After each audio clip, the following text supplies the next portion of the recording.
जुल्म केस ताईं हलंदो?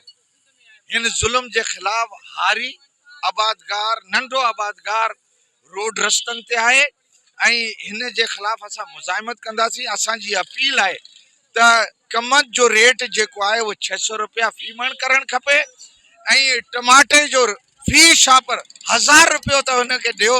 उन्हनि जो ख़र्च त लहे उन ग़रीबनि जो।